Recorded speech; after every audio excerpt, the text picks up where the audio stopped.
What's going on, folks? I gotta do the stream again because there were certain articles that I was using to substantiate my argument that didn't get show up on the last stream. So this is what I'm doing now. All right. One of the topics that didn't get streamed was about the whole retainer issue, about Yasuke being a retainer. Hold on, let's see.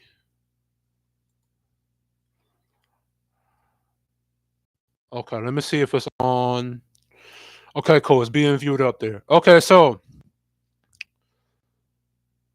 one of the topics I was talking about was Yasuke and how the argument that a lot of people on YouTube, social media, and Twitter are saying that Yasuke wasn't a historical, well, he was, even though he was a historical figure or historical person in Assassin's Creed, or in Assassin's Creed, that, give me 1 second.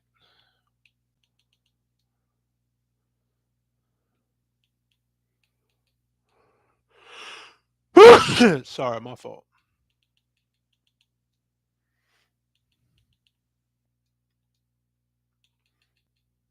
Give me 1 second.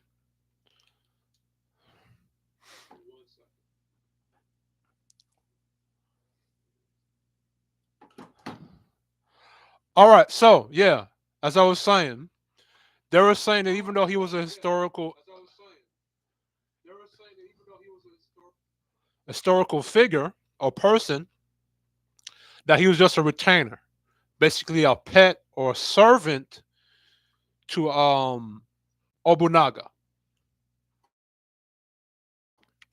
Now, let me substantiate that claim or debunk that. Right here, as you can see, this is Oceana,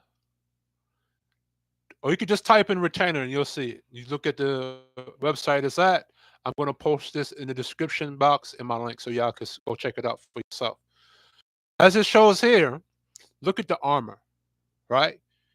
It's the same armor or similar armor to the one that Yasuke wears with the moon crescent and the rest of the armor here, the cuirass, the armor skirt, the legs, all of this right here. Okay. Read this. This suit is a suit of this is a suit of retainer armor. A retainer refers to a vessel in feudal Japan, usually a samurai providing military service.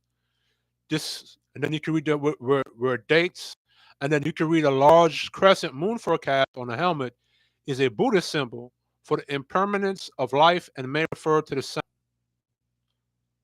or a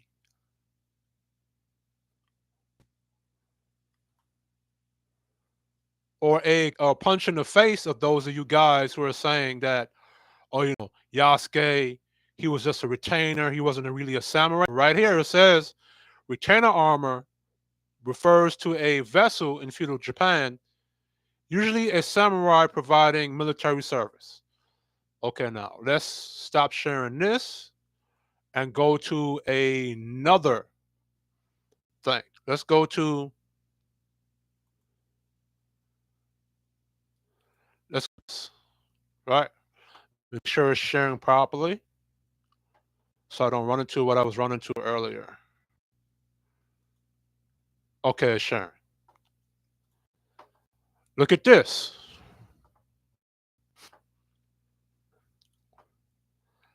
So in this story, this is talking about how one of Nobunaga's general rebels or betrays or ambushes Obunaga, right? And this the front sentence here, right here, it says, Lockley speculates that Mitsuhide spared Yasuke to gain support of the Jesuit missionaries. The usurping general lacked allies and only survived Nobunaga by a few days. Only on July 2nd, one of Nobunaga's retainers, Toyotomi Hideyoshi, defeated Mitsuhide at the Battle of Yamazaki, my bad. The Battle of Yamazaki. Hideyoshi wanted to become Japan's second great unifier, uniting the entire country by 1590. So right here it says one of Nobunaga's retainers, and one of Nobunaga's retainers had to be either a bodyguard or a weapons bearer or a samurai. That means he was able to fight and be in position to challenge Mitsuhide. Now,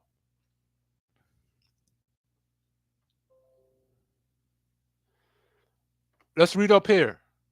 This is when Nobunaga commits seppuku, right? If you're going to die anyway, you might as well die quicker by your own hand and retain some honor, says Lockley. This is a quote that he's getting from. Once both Nobunaga and Ranamaru is one of Nobunaga's peoples, or homies, were dead. Yasuke escaped from the temple with his lord's head in tow. By protecting Nobunaga's remains, Yasuke denied Mitsuhide the chance to seize his enemy's head and display it as a way of establishing legitimacy and power. Now, there were cats or people in the comment section or in the chat on YouTube that was saying, or they would make comments saying that um, Yasuke ran away or made it seem like he was a punk at this last incident and he ran away. But here it tells you why Yasuke retreated. Yasuke retreated because he was denying Mitsuhide the chance to seize his enemy's head and display it as a way of establishing legitimate power. So it wasn't just a retreat as a punk move, it was a tactical retreat. And then he retreated to, I think, Nobunaga's brother.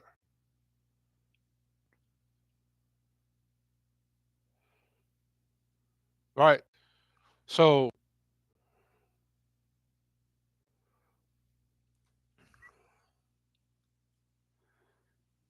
now, as I said in the prior video, Ubisoft, if you turn out to make that this the reason why you added this into Yasuke into your story, this is gonna let me know that you were going woke.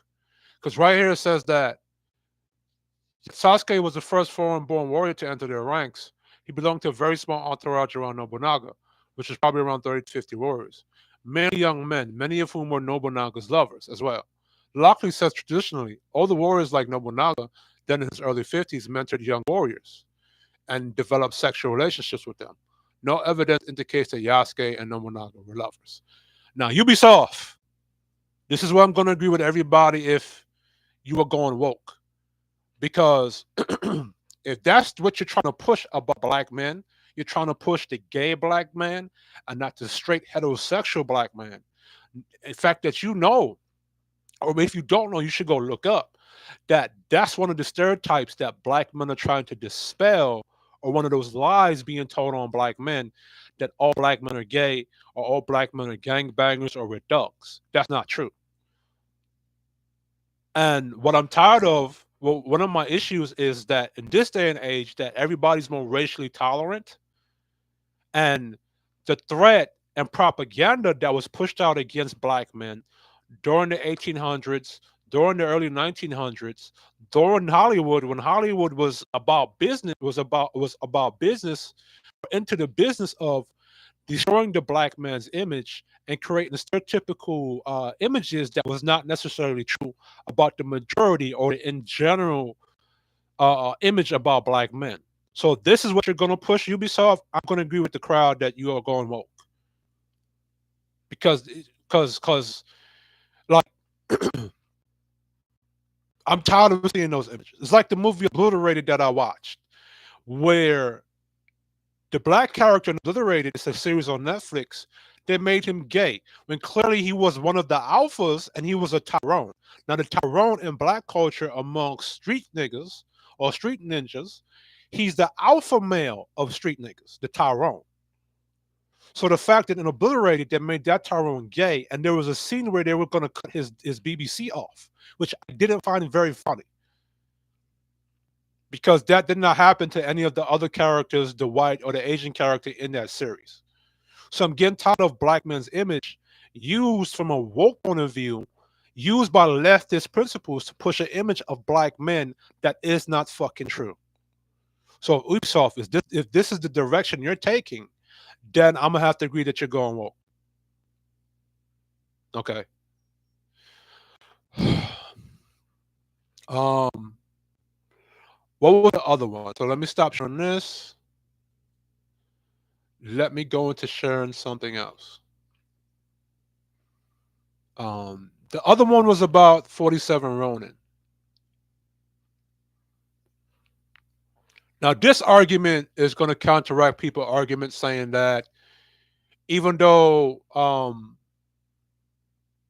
Yasuke was a historical figure at that time, um, it wasn't an accurate, historically accurate, and blah blah blah blah blah. Because the event of Nobunaga is historically accurate, and so is Yasuke. He's historically accurate. But because you cannot definitively prove, even though there's a book called The Chronicles of Nobunaga out there, and in Japanese culture, they have done comics, they have done written books about the character Yasuke, and he's been featured in games prior, right? Oh, look at this one, 47 Ronin. Now, hold on, something is not showing.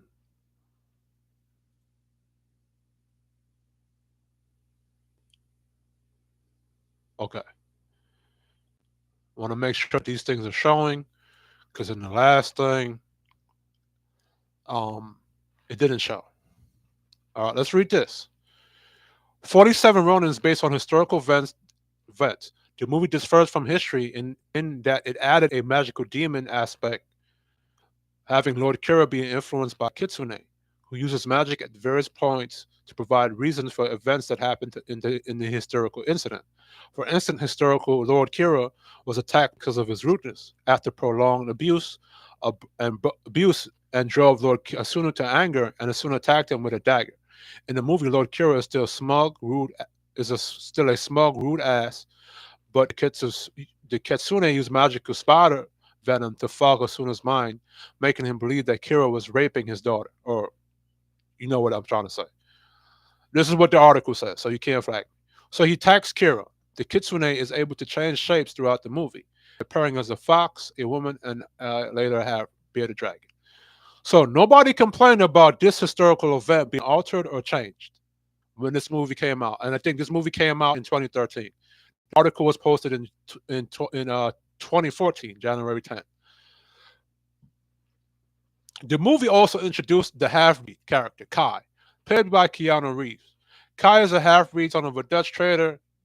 That's funny. The Bible said son of a bitch, but they said son of a Dutch. Left to die in the forest saved from death by Tenju and taught how to murder people. Basically, this character was a made-up character. Keanu Reeves' character Kai was a made-up character, set with a made-up historical event.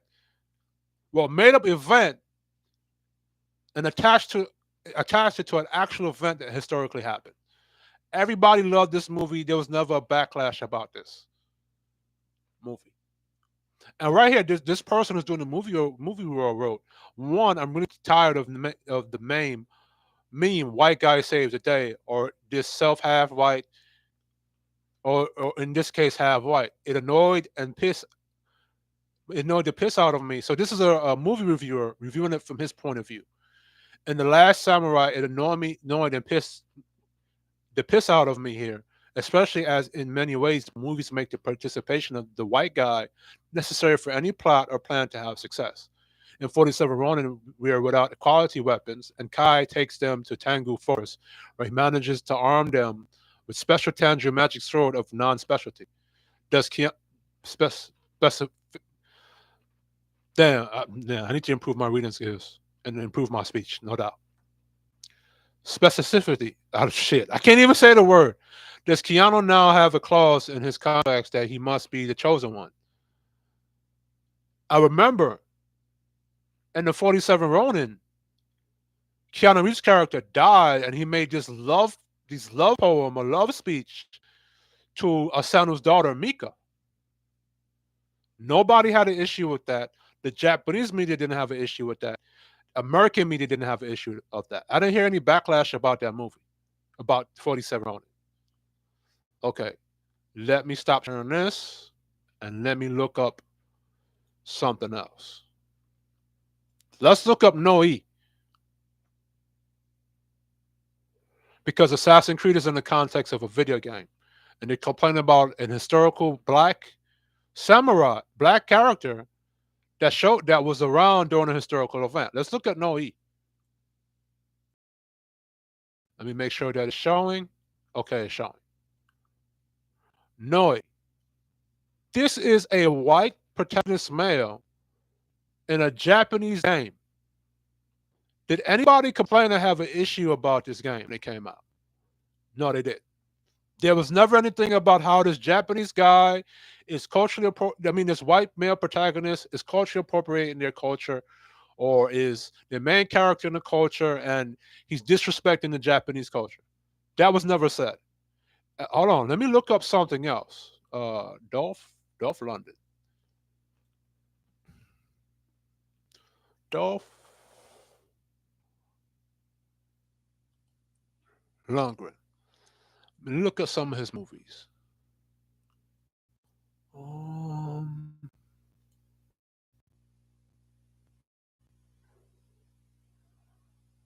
Showdown in Little Tokyo. Bruh.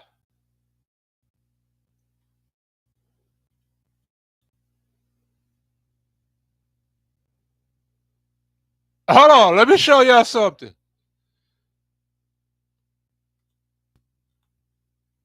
Look at this. Showdown in Little Tokyo. Did anybody at this time say that this was an issue? You can say that between Keanu Reeves in 47 Ronin, The Last Samurai, and Dolph Lundgren, this was woke. You're pushing a white male character in a Japanese society or culture, and you're trying to push your ideals, your interracial ideals onto Japanese culture. How come the Japanese men didn't complain about this? And Brandon Lee starred in it. Look at this.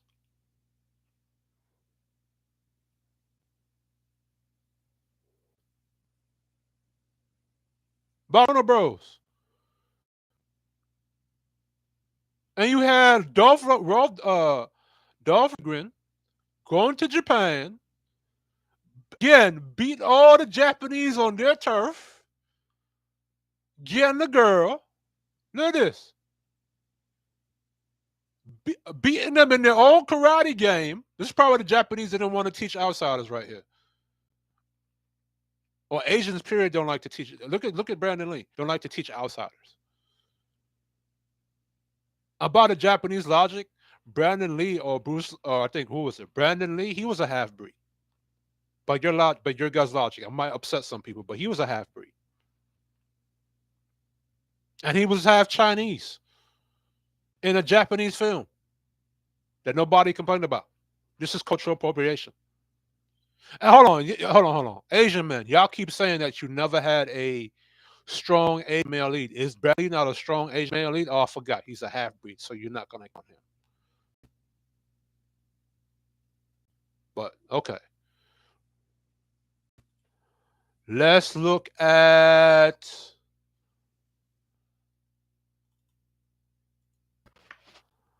the next case. Is Last Samurai. Okay, it's not showing. Okay, now it's showing. In The Last Samurai, he states we have a white man gain respect of everyone around him. We have a white man help save Kasimoto's life, then convince him to stand up in an honorable rebellion. We have a white man wear traditional samurai armor. We have a white man help set up traps to victories, lend victories to. Uh, let me slow down and read that properly. We have a white man help set up traps to lend to victories, to victorious fighting. We have a white man help lead the samurai into their final stand. We have a white man help this great samurai commit seppuku. Ultimately, the only man who survives is a white man, and he is one who's inspired by the emperor. Assassin's Creed fan base. Is this not twisting historical events? Because apparently this movie, like is this movie is who Shogun models themselves after. So Shogun is a series that was inspired after this one. But that right there is a twist of historical events that actually happened. This is what it is.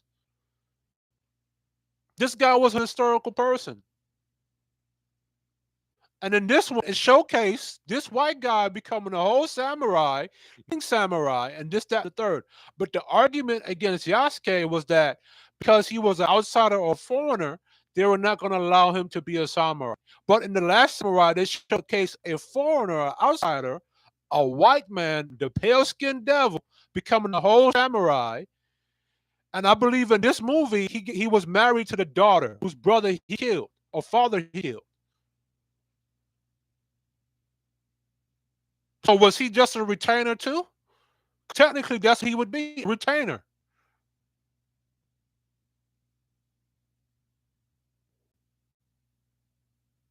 But let's continue. What else are the case in point? Let me stop sharing this. Let me share. Don't tell me my mic is not on.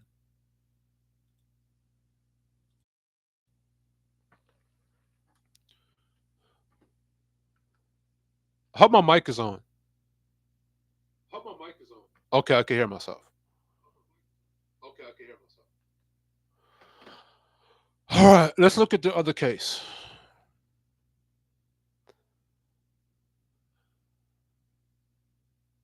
Let's look at Shogun TV series. Again, let's play the Shogun TV. Let me look at see if it's there. Okay, it's there. I alone will tell you the truth. Ends nowhere. 時は来た。溺れ高ぶった逆賊から日の本を守らねばならん。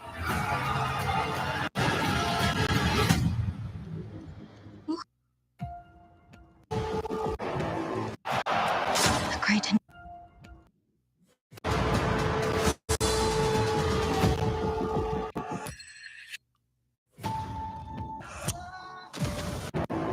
told you my family penny everywhere and true heart is to risk your life.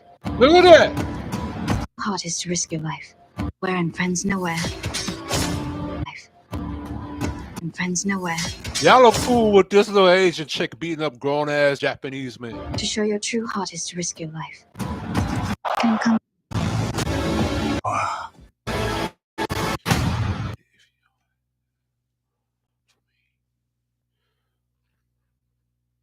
Let's play this trailer. Let's play this trailer.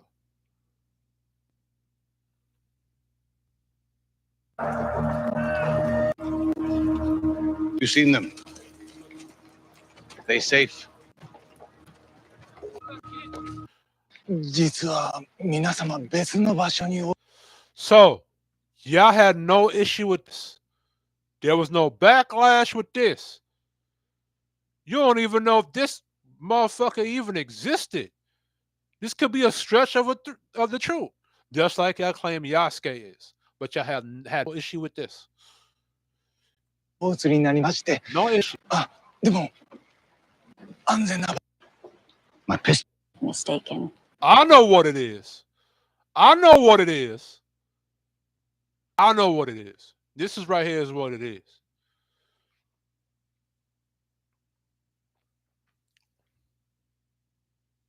I know exactly what it is. This right here. But stop sharing.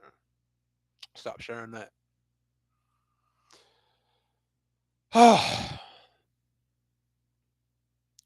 Now, as I said in my previous video, I can understand where the Japanese coming from. I can understand the American audience, whether the American audience is black, white, Asian, or whatsoever, that generally have a disagreement with the game because they're saying that They wanted to see Assassin's Creed set in a Japanese time frame, um, with actual Japanese character. I understand that from that overall viewpoint. Um, but when I see the minority, so I'm not even going to say the majority of the people are racist. I'm going to say a small minority of people are racist, right? The small minority of people that are racist, and racism is very elusive, because unless you go back into the early 1900s, the 1800s, the 1500s, or if you go back to as early as the Jim Crow, where racism was blunt, brute force, and in your face, there was an actual threat there. If those times are no longer there and we're in this time, it's very difficult to see, for you to find racism there. You might be able to hear remnant of Jim Crow ideologies and principles. And during Jim Crow, there was a whole psychology, there's a whole psychological institute, or the institute of so I forgot what it's called, but they created pseudosciences that spoke about black men in a negative light that was not true. So you can hear all remnant of that in the gaming spaces on YouTube. So you can look at wokeism from that the leftists are trying to push interracialism, are trying to push LGBTism or rainbowisms and all the other isms onto culture, and try to do revisionist history onto cultures that it wasn't present in their culture. But I just read something where it talked about Obunaga having relations with soldiers, with his younger warrior soldiers. So was it present there or not? Y'all let me know, right? Um, the other side of wokeism is that it's a chance for white men who honestly believe is in the minority still, that had those old racist point of views, and they can hide behind wokeism and push that. So it's two things that I see with wokeism. Wokeism is trying to push leftist ideas, and you have racism that use wokeism to attack certain things. Right. And you have to be in the comment section to be listening to the comment section, and you have to be able to see the arguments and how they're being substantiated to see it.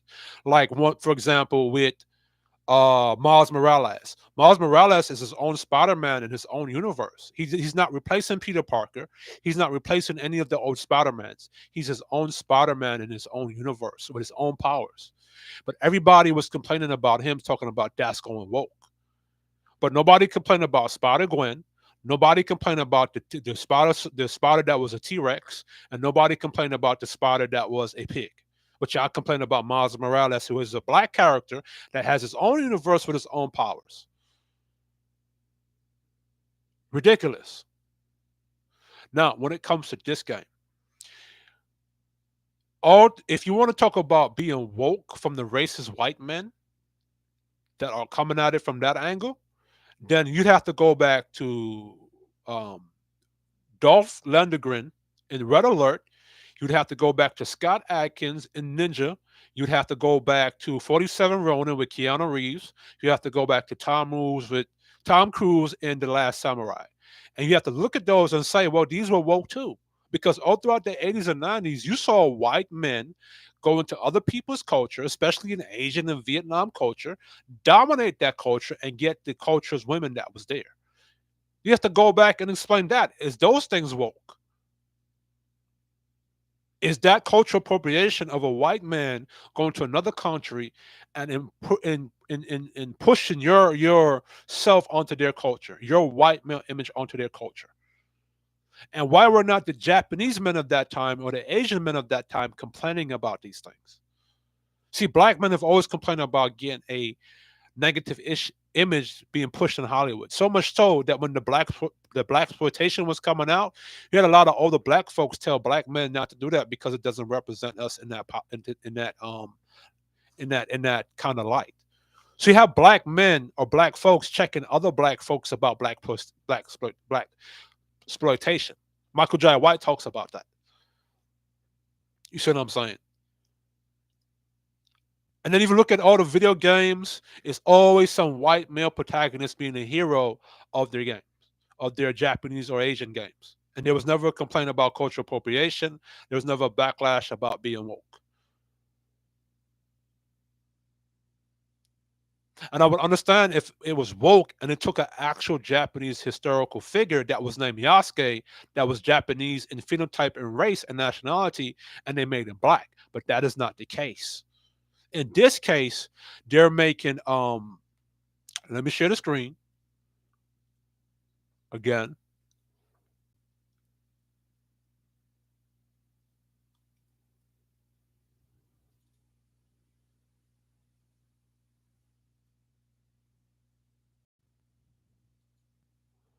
They're making this character Yasuke, who was an actual historical figure, who was a retainer, as you guys claim, and retainers is a retainer, as I showed earlier, is basically a samurai in which the shogun hires. Then you want to say that he's a weapon bearer. Let's look up what weapon bearer is. Weapon bearer.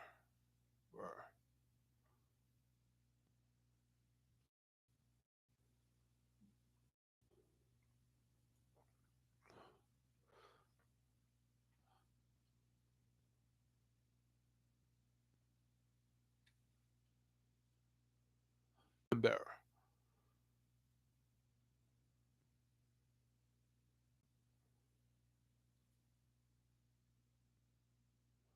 I don't want to use I don't want to use Wikipedia.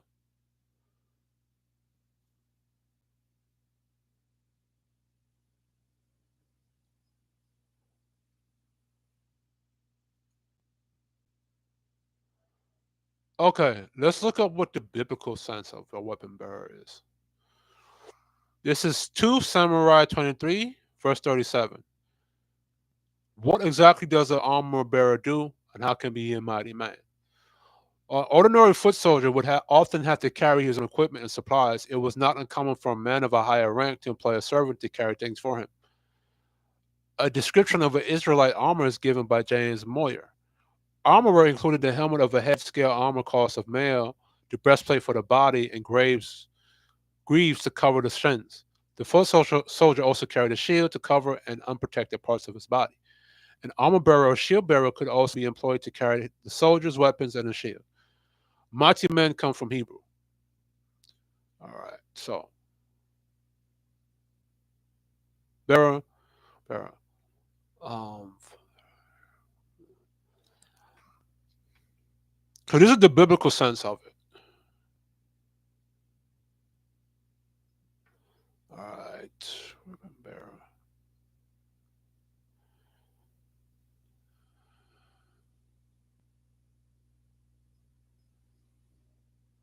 And I think this is from a video game. I don't want to use video games. Right here, Jonathan's weapon bearer. All right. So weapon bearer is used in the Bible. Oh, let's look at this one. Interesting. Oh shit, I might have to zoom in on this.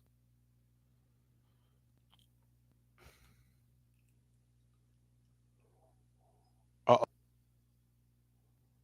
I might have to zoom in on this.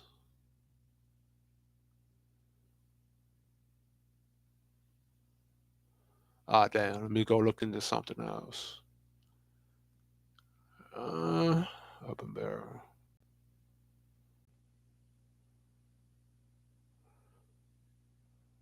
All right. So maybe the closest thing I can find.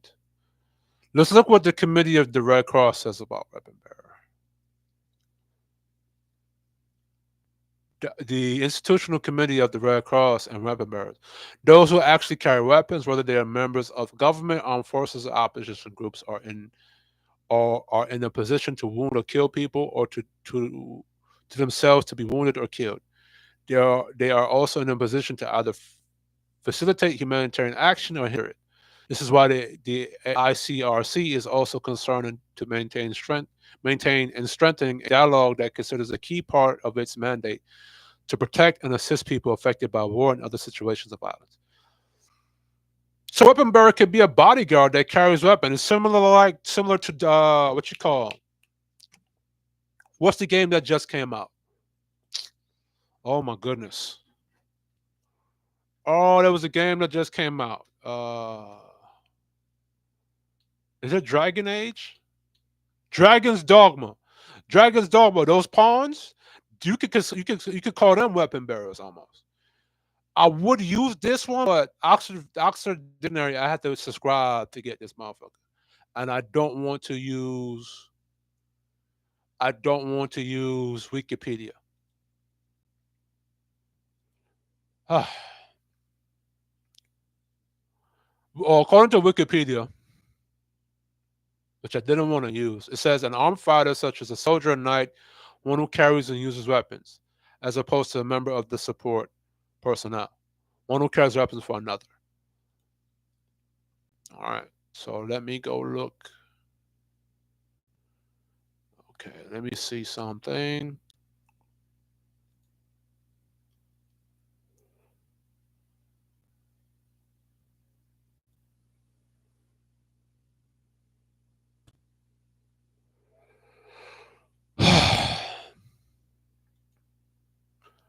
Okay, so I just wanted to show some things that was not shown in the last part because for whatever reason it didn't share in the screen. But um, let me freestyle here off the dome right quick.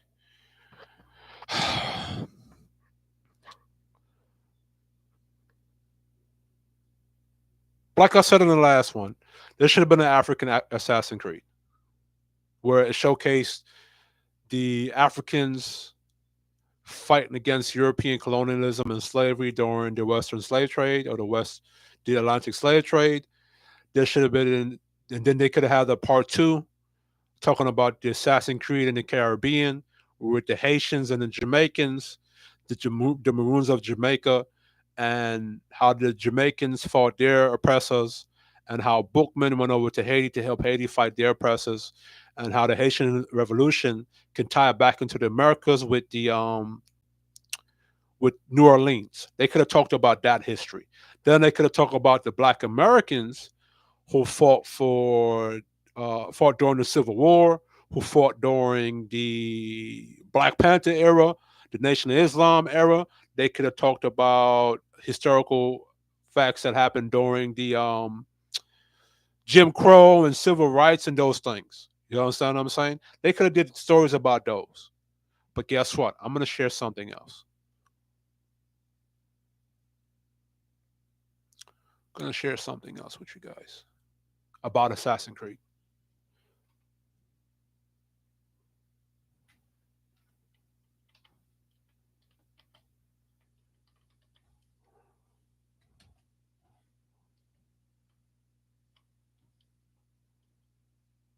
Cool. Everybody wants to get fucking historical accurate now that there's a nigga up there.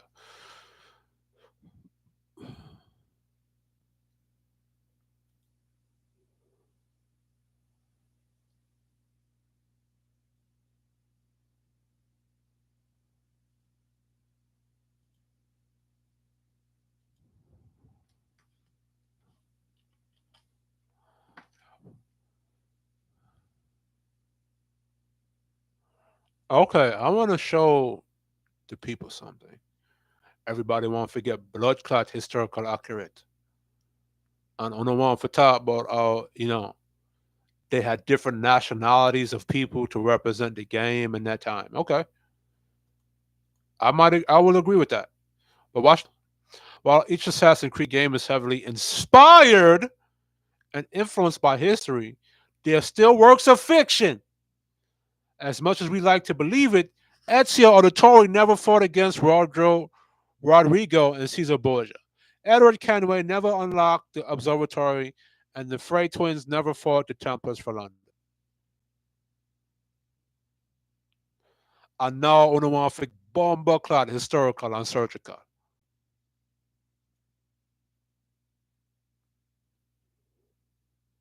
So now for black men, as I said in the last in the last video or live, um, we have to be very careful on how our image is being put out there and what it's used for.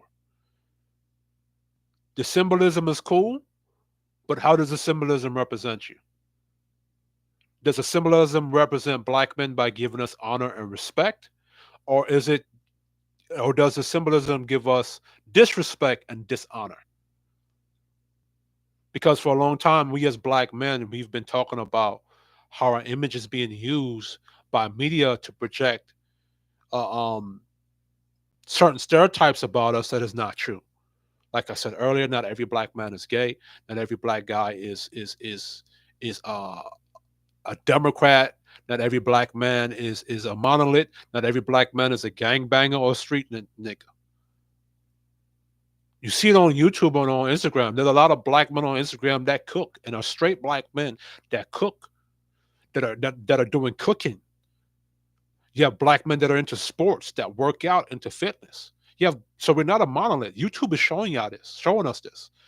So as black men, we can't allow people to use our image to project something or use it in a manner such as this. You see what I'm saying? Because even though there's a Japanese protagonist in this game, but because she's a female and it's a black guy. Now, in general, I can understand that the Japanese point of view is where they want to see a male lead, but the Japanese men have always had strong male leads, and they can say wokeism is trying to push this female-led kind of thing. Now, just because you don't want to see a female lead in your movie doesn't mean you hate women, and just because you don't want to see a black guy lead in your movie doesn't mean that you hate black men or you hate black men or black people. You understand what I'm saying? And just because they're in your movie doesn't mean they're woke either. As I said earlier, Yasuke was a historical person. If I understand if he wasn't, and he was actually a Japanese looking person, and they made him black, then I would agree with you that it's woke. But it's not woke because Yasuke was a historical person. But I think to black men now, because now when black men now come to the board and say, well, we kind of want an Assassin's Creed that sets its pace in Africa, the Caribbean, and in America during Jim Crow and slavery. Ubisoft could come back and say, well, we kind of did a black male protagonist and we did an Asian male protagonist. So that's a disrespect to, well, not an Asian male protagonist, Asian protagonist, period. So that's a disrespect to black men and the Asian community and Asian men. Because one, you don't make a black game, a black Assassin's Creed, talking about black people's fight and what we had to go through and the battles that we fought in history. And you don't talk about the Asian men and, you know, glorifying them and their honor and their glory about their history. So Ubisoft is kind of a disrespect. I hope you can see that point towards the black community and the Asian community. Right. So I can see it from that angle. But my point of view is that is it that serious? All of a sudden we want to get historically accurate when the Assassin's Creed has never been historically accurate, as you see on the screen.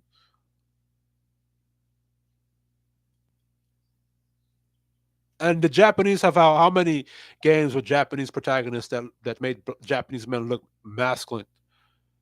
How many movies in America where the black community has embraced Jackie Chan, Jet Li? Black culture has embraced Jackie Chan.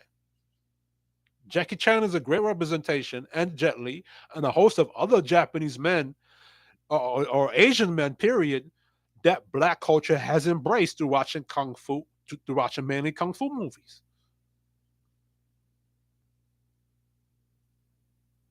Right? And the Japanese, you love to culture appropriate dancehall reggae music from the Jamaicans and hip hop from the Black Americans.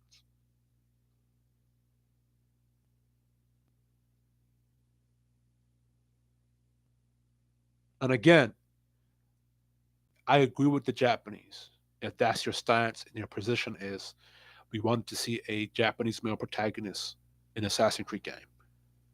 If that was the case, you should have complained about Noi.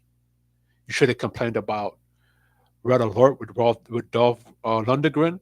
You should have complained about Scott Adkins. You should have complained about Keanu Reeves. You should have complained about Tom Cruise because those men over there, and to the white men too, those men would be considered woke or cultural appropriation according to today's environment.